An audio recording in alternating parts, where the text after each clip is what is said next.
Hey, welcome to Academic Avenue. Today we're going to be talking about how you can be successful in high school.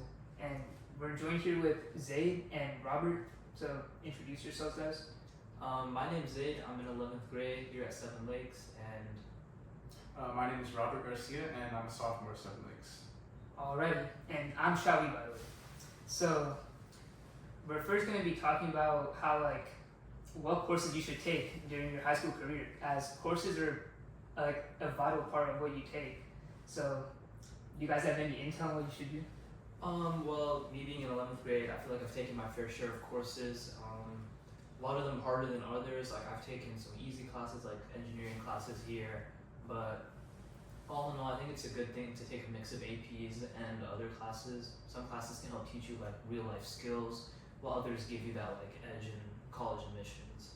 Right, and on the topic of real life skills and GPA, I feel like AP classes are very good to boost your score, boost your GPA. If you're trying to aim for like top colleges, if you're trying to aim for academic success, but they're not just necessarily going to give you the same practical skills, right? So there should be a balance in between that. For example, I have taken touch systems and web communications and engineering, which while the validity of those classes as practical courses are a bit questionable, they still taught me a lot, and I feel like there needs to be some balance between taking those classes which are hit to your GPA and taking APs in advanced classes. Well, I feel like there are also some classes like AP statistics and AP Lang and like other types of APs, especially calc, that help you both like with real life world problems and like help you boost your GPA. So I think those are some really good ones to take.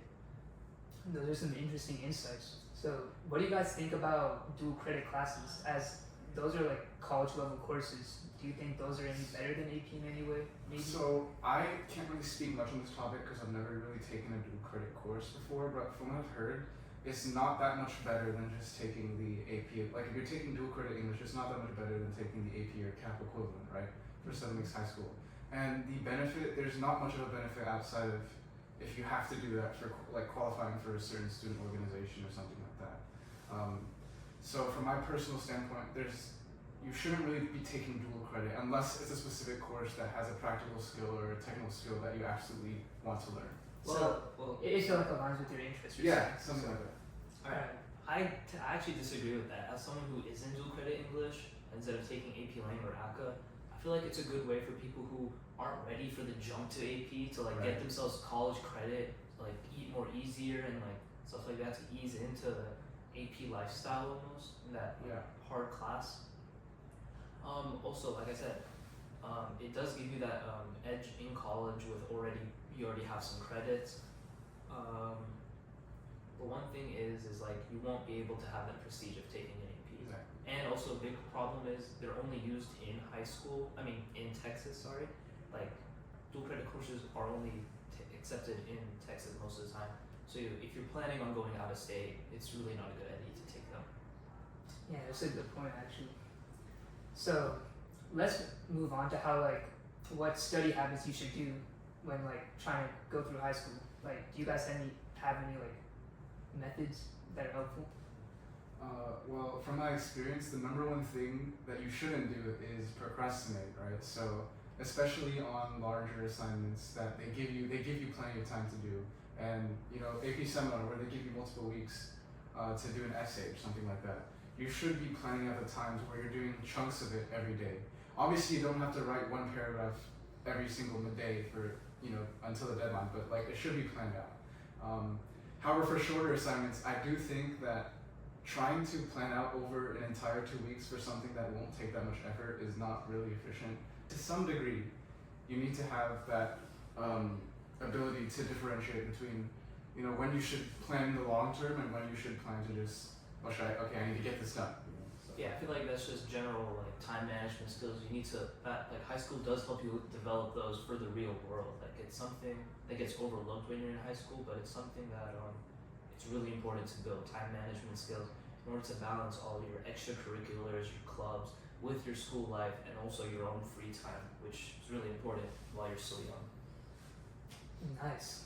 So you mentioned extracurriculars. So can you elaborate more on that? So for me, I'm in my biggest extracurricular is probably FBLA. It takes up most of my time as an extracurricular. it helps me bring out most of my classes are just normal classes, curricular classes. FBLA allows me to practice my business skills that I want to use after high school, like finance and accounting and marketing. It helps me showcase my skills to other people. It helps me build that credibility. So that's my big extracurricular. And on the topic of extracurriculars, he mentioned a lot of stuff related to finance, stuff like that, especially with FBLA. But it really depends on the major field, what you want to pursue in the future. Like, Shawi, I know you want to do cybersecurity, right? Mm-hmm. So if you wanted to do something related to cybersecurity or something more related to programming, computer science, stuff like that, then you would have to plan for things, join the clubs. In freshman year, you join the clubs that you want to do. It's never too late to join organizations. Join the organizations related to your field. Like, if you want to do computer science, participate in UIL computer science. Me personally, I'm looking towards engineering and that field. So I would do stuff like robotics, something like that. And so I would really try to plan out your time around these extracurriculars. Focus on a couple few that are related to your field and try not to branch out into a bunch of random stuff that's unrelated. But I feel like there is this thing where, while that is true, you want to focus, be hyper focused on one thing. You have to understand that not everyone is has decided their future by the age of 14. Yeah. So I feel like there's that aspect where you want to try new things to see. Maybe I like this, maybe I like that. So I feel like maybe in freshman year that's when you do that, and then sophomore year you start building that stability to okay, I know what I want to do with my life. Yeah, for sure. And one more thing, do you think it's valuable to be an active participant of these clubs and organizations, or should you just be in it? That's it. No, I think absolutely. I feel like there is no use in just being in the club. If you're just a name on the Excel spreadsheet, you might as well just not be there, because the benefit you get out of these clubs is going through meetings, going through the competitions, and developing skills that you might not do during school, but these clubs help build that. Exactly. And on the topic of that, student leadership positions are an extremely important part of being successful in high school, especially pertaining to extracurriculars. Like any club that you're in, for example, you said FBLA, right? Applying for student leadership roles is taking that to the next level. So that's part of actively participating. You want to do that. It's the opportunities are not always going to be there. So it's important to take advantage of that opportunity. Before it's gone, before you graduate. And yeah.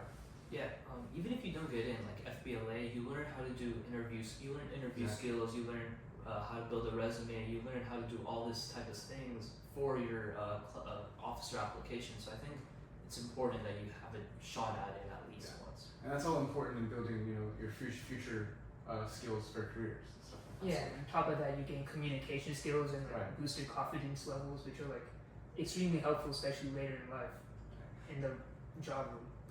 Alrighty.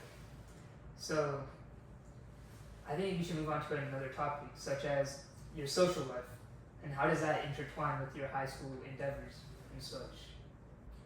Well, personally, I feel like social life is an extremely important part of high school, right? You can take all the tests, you can ace all the exams you want, you can join as many clubs as you want, but if you don't have a social life, you're gonna feel miserable all the time, it's important to have that balance. And on top of that, you actually need some sort of a social life to gain a standing or leadership positions, right? You need to have a social life, you need to be able to interact with people well, you need to have good relationships with people, be on good terms in order to, climb the ladder basically. 100%. Also, one thing is this is the last time you're ever going to be a true kid. Once you get to college, you have to start paying for your own stuff. You're become an adult now, and then after college, you have taxes and you have all that. So it's just it's your last time to really enjoy yourself. So I feel like you should take full opportunity. Yeah, having no social skills is pretty bad, especially once you get into those higher levels, because you're gonna feel depressed, lonely, feel like you're not worth anything in a way. So having those skills allows you to be more upbeat even in the face of tough tests and stuff. It's a big thing that a lot of recruiters also look for in the job market. They want people who are enthusiastic, people who are uplifting, and they don't want the person who just sits quietly all day in their own room. So I feel like it's important to have that. And then, so transitioning from social skills to the opposite of social skills, which is sleeping. Yeah. So, what do y'all think about sleep in your high school life? Well, I think it's a pretty important part because your brain needs that time to like calm itself down. Because when you're continuing like studying and like doing all these assignments and stuff, your brain kind of gets overloaded in a way. You feel me? So it's kind of like, you know, you need that rest time, and it's important to get like a lot of hours of sleep too. Like you can't just go 1 hour. It's not enough for your brain.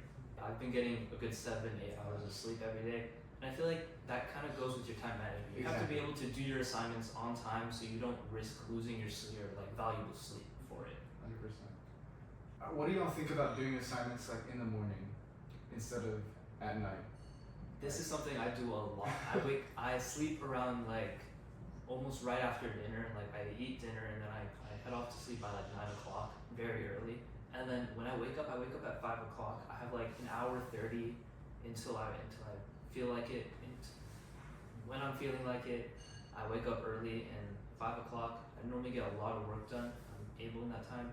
Like I usually leave my smaller assignments towards the morning. Like if I have a small quick Google Doc I have to fill out or something, I would do that in the morning and then eat my breakfast and go to school.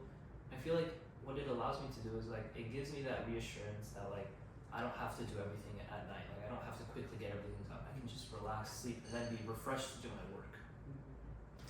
So I think that's gonna wrap it up for this episode. Do you guys think so? That's Yeah. all I got. That's all. Alright. Thanks for joining us on Academic Avenue. We'll see you soon. Bye. See ya.